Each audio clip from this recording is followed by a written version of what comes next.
Bien, continuamos. Vamos a ver ahora la sección número 2 de la evolución económica del proyecto, del modelo que estamos revisando. Ya habíamos visto la importancia que tiene hablar de valor presente neto, tasa interna de retorno, tasa mínima aceptable de rendimiento, flujos netos de efectivos, tasas de descuento, que son importantes en nuestro proyecto.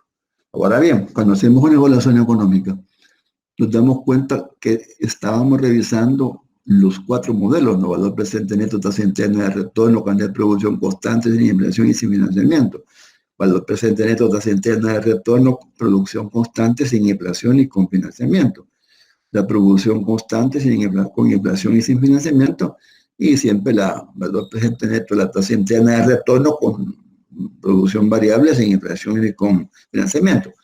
La que estamos revisando como ejemplo es la que estamos viendo aquí en la parte de abajo, en la parte izquierda, ¿no? Amarillo. Valor presente neto y tasa interna de retorno, con producción constante, con inflación y sin financiamiento. Siempre retomamos un poco las razones financieras que hemos tenido, la sensibilidad de un proyecto, los flujos netos, el informe equivalente y el estudio costo-beneficio.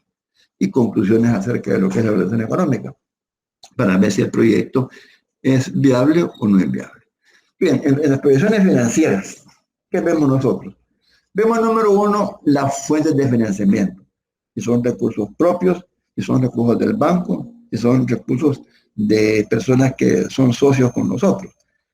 En el caso de los proyectos que estamos viendo dentro de la universidad, correspondería a fuente de financiamiento del donante, del cooperante, que tiene firmado con nosotros un convenio.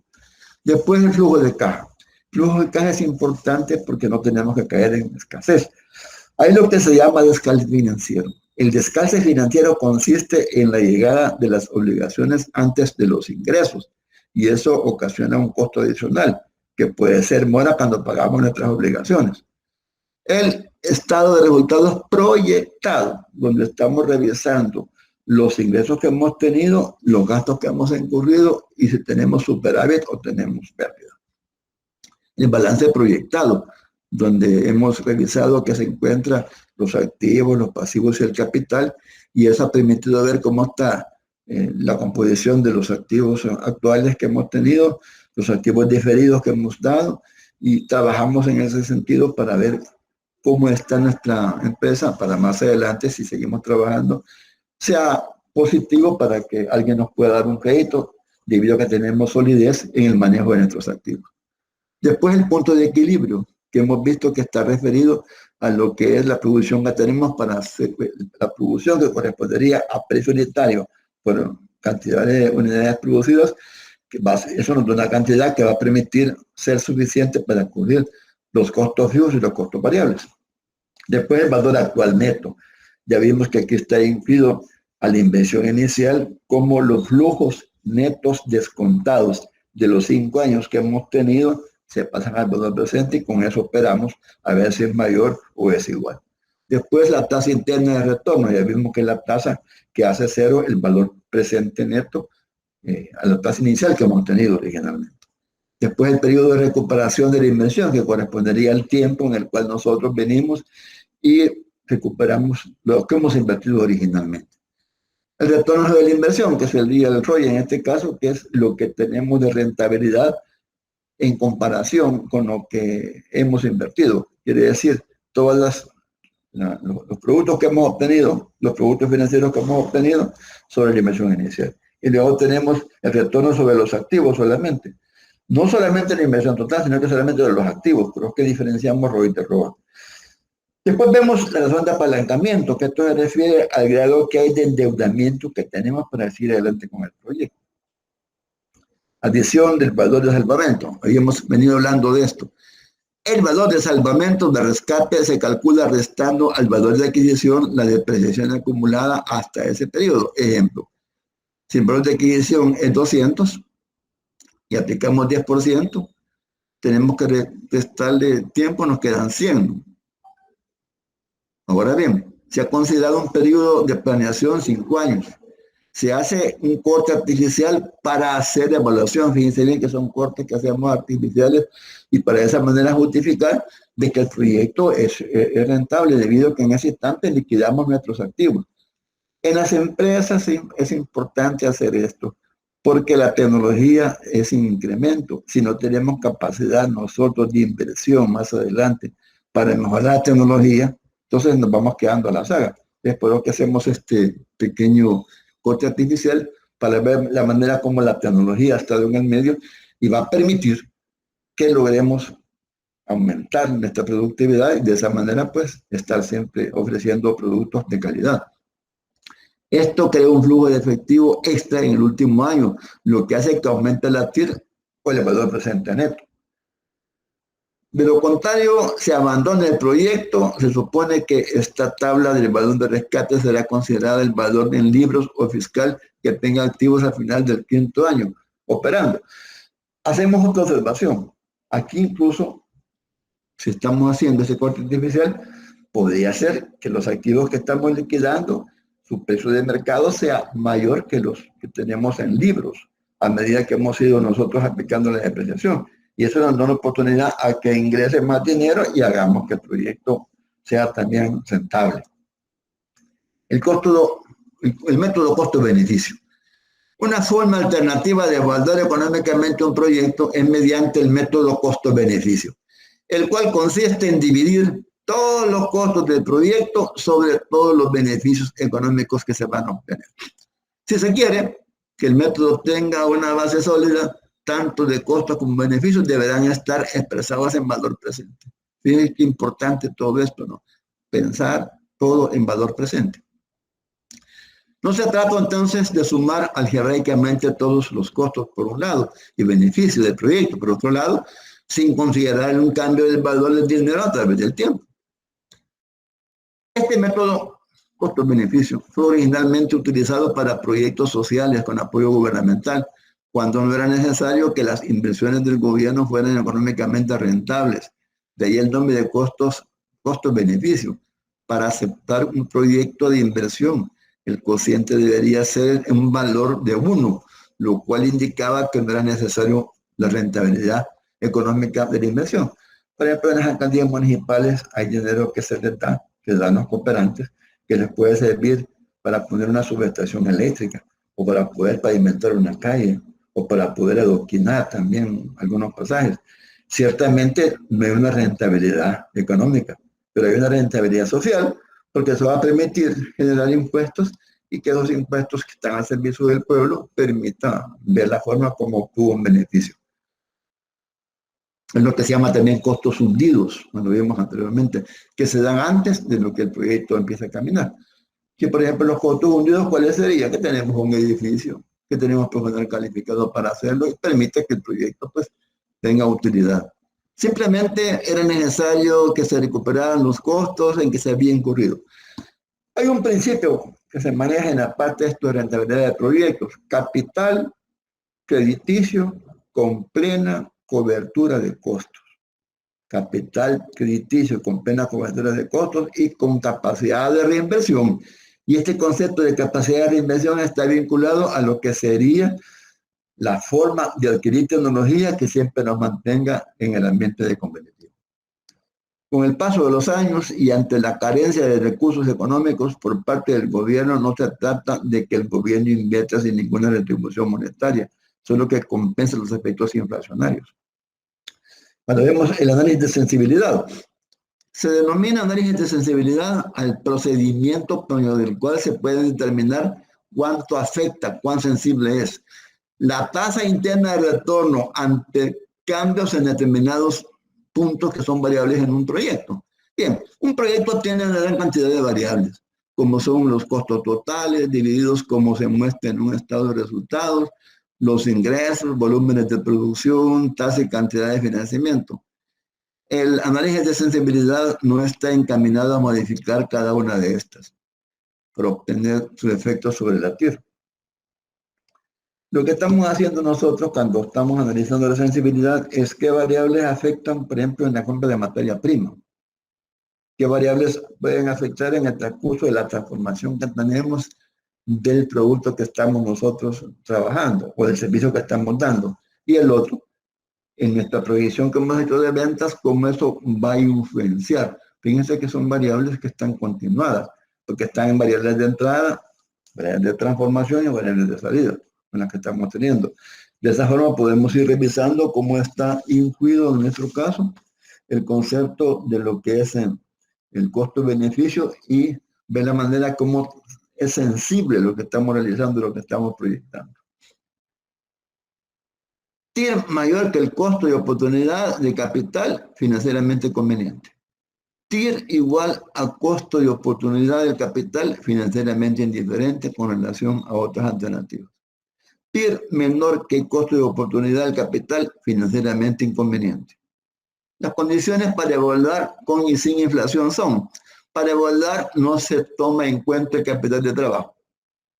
Se debe considerar una revaluación de activos al hacer los recargos de depreciación y amortización. En ambos métodos debe mantenerse constante el nivel de producción del primer año. Si se está considerando el método de flujo neto de efectivo constantes, no se debe incluir el financiamiento. Recuerde que si hay financiamiento, los flujos netos de efectivo se alteran con el paso del tiempo. El valor de rescate también debe sufrir efectos de la inflación. Periodo de recuperación es el tiempo requerido para que un inversionista recobre su inversión inicial de un proyecto y se calcula a partir de los flujos positivos del efectivo. En el caso de la anualidad, el periodo de recuperación se puede encontrar dividiendo la inversión inicial entre el flujo efectivo de efectivo anual, lo que estamos realizando, siendo positivo. Para una serie combinada de flujos positivos de efectivo, los flujos positivos de efectivo anuales se deben acumular hasta que se recupere la inversión inicial. Por lo general, el periodo de recuperación se ve como una técnica poco refinada de preparación de presupuestos de capital, porque no considera de manera explícita el valor del dinero en el tiempo. Criterios de decisión, periodo de recuperación. Si el periodo de recuperación, PDR, es menor que el periodo de recuperación máximo aceptable, se acepta el proyecto.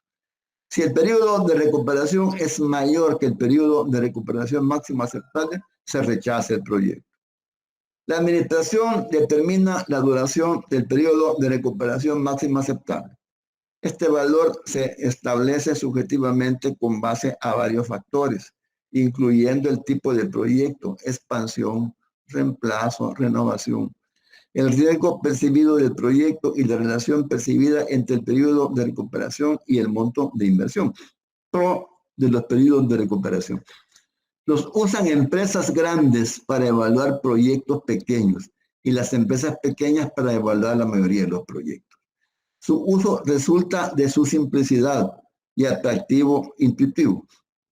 También es atractivo porque toma en cuenta los flujos de efectivo en vez de garantizar las ganancias contables. Al medir qué tan pronto recupera la empresa su inversión inicial, el periodo de recuperación toma en cuenta implícita la de ocurrencia de flujos de efectivo y el valor del dinero como medida de exposición al riesgo. Entre más tiempo tiene que esperar la empresa para recuperar sus fondos invertidos, mayor es la posibilidad de una calamidad. Aquí estamos hablando ya del manejo del riesgo. Entre más corto es el periodo de recuperación, más baja es la exposición de riesgo. Debilidades en el periodo de recuperación. Principal debilidad es que el periodo de recuperación apropiado es un número no determinado objetivamente. No tome en cuenta por completo el factor tiempo en el valor del dinero para considerar explícitamente las diferencias en el periodo de recuperación del valor presente, que se encuentran calculando primero el valor presente de los flujos positivos de la tasa de descuento, que es apropiada, y después se irá encontrando el periodo de recuperación mediante el valor presente de los flujos positivos de efectivo. Bien, no se conocen los flujos de efectivo que ocurren después del periodo de recuperación. Valor presente neto. Cuando se utiliza el valor presente neto, los flujos positivos y negativos se miden en términos de dólares presentes. Como solo tratamos de inversiones, se tienen patrones de flujo de efectivo convencionales. La inversión inicial se establece automáticamente en términos de dólares actuales. Si no fuera así, el valor presente de un proyecto se encontraría restando el valor presente de los flujos negativos de efectivo del valor presente de los flujos positivos. Decisión cuando tenemos valor presente neto. Cuando se utiliza el valor presente neto para decisiones de aceptación y rechazo, los criterios de decisión son los siguientes. Si el valor presente neto es mayor que 0, se acepta el proyecto. Si el valor presente neto es menor que 0, se rechaza el proyecto. Si el valor presente neto es mayor que 0, la empresa ganará un rendimiento mayor en su costo de capital. Tal acción debe mejorar el valor de mercado de la empresa y por lo tanto la riqueza de sus propietarios. En este caso estamos creando riqueza, ¿no? Selección según los proyectos. Miremos esta tabla. Izquierda, proyectos mutuamente excluyentes, valor actual neto, medida en la que se toma en cuenta el proyecto. Valor actual neto también vamos a tomarlo como sinónimo de valor presente neto. Y TIR, tasa interna de retorno, medida no fútil que debe descontarse las diferencias de los flujos de efectivos. Proyectos que no son excluyentes. BAN, siempre el BAN dijimos que es equivalente a valor presente neto. Medida no útil, se seleccionan todos los proyectos con el BAN positivo. TIR, medida útil, proporciona jerarquización correcta entre proyectos. Conclusiones de la evaluación económica. Fíjense bien que he utilizado ahora BAN, valor actual neto, también como sinónimo de lo que hemos venido hablando del valor presente neto. Probablemente disminuyendo el financiamiento uno cumpla con las exigencias en el valor del número de veces que ganaba interés. Por otro lado, elevar la producción elaborando 2 turnos de trabajo elevaría enormemente la rentabilidad económica, por lo que se recomienda este incremento de la producción en la medida en que lo permitan las condiciones de mercado. Esto hace referencia a la productividad, porque hay una capacidad instalada generalmente en las empresas que es utilizada. Entonces la productividad está en función directa de la manera como estamos aprovechando nuestra capacidad instalada, sin aumentar las horas totales trabajadas, no que sacando la productividad, digamos, a un turno de 8 horas solamente. Si los beneficios superan a los costos, por supuesto que estamos en un camino apropiado. Hoja de ruta, otro aspecto importante, ¿no?, que se evalúa en los proyectos. La hoja de ruta remite al plan de acción a seguir que muestra una secuencia detallada de pasos a modo de cronograma temporal de tareas para lograr un fin específico. En el documento que se tiene cuando se va a echar a andar un proyecto original, que es la conveniencia que se ha hecho con el cooperante, esto va puesto y va claro, establecido. Por ejemplo, cuando un emprendedor decide montar una iniciativa, puede crear una hoja de ruta, un mapa de actuación para contratar un proyecto. Otro aspecto importante es la línea de base. Cuando nosotros vamos a evaluar proyectos, supóngase que ya están terminados, hacemos lo que se llama, nos piden lo que se llama una línea de base. Una línea de base de proyecto es un conjunto de variables, un conjunto de datos que nos definen una situación inicial del proyecto que se considera representativa y deseable para eso va a suceder una ejecución de un proyecto. O sea, ¿por qué se está haciendo este proyecto? Bueno, porque se detectó una necesidad. Hubo indicadores para echar a andar eso. Vamos a ver si es cierto. Después de 5 años, que ya se echaron a andar este proyecto, ¿cómo están los indicadores? ¿Se ha cambiado? ¿Se ha mejorado? Los elementos se denominan en la dirección y gestión de proyectos como línea base, elementos desarrollados durante la planificación que nos permiten establecer la ruta a seguir para realizar el proyecto y alcanzar sus objetivos. Una vez establecidas las líneas base, nos permite determinar cualquier momento si estamos siguiendo plan o no, y qué tanto nos desviamos de este, y por ende qué tanto nos alejamos del cumplimiento de las metas u objetivos del proyecto. Tomen en cuenta que cuando uno hace un convenio con un cooperante, generalmente le dice, vamos a hacer una línea de base, y se pone en el convenio. Se va a hacer una línea de base después de 5 años. Se va a tener seguimiento a través de una hoja de ruta.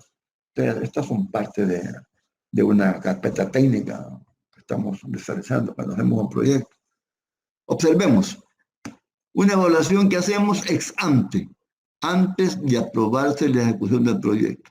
Después vemos con otra, En ejecución, líneas de base al inicio de la ejecución del proyecto, que vemos un punto de referencia. Hacemos otra, que es evaluación del proceso durante la ejecución del proyecto.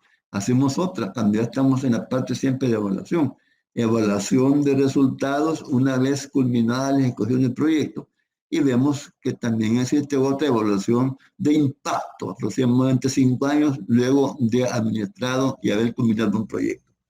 Línea de base es importante y es parte de la evaluación del proyecto que no está considerada con el autor, pero no hay duda que la experiencia que nos hemos visto en otras partes, que es lo normal que trabaja en las instituciones gubernamentales de El Salvador o cuando se ha dado dinero para fortalecer, digamos, ONGs que ahora se han convertido en financieras, está la línea de base, porque el cooperante la ha puesto como un elemento dado.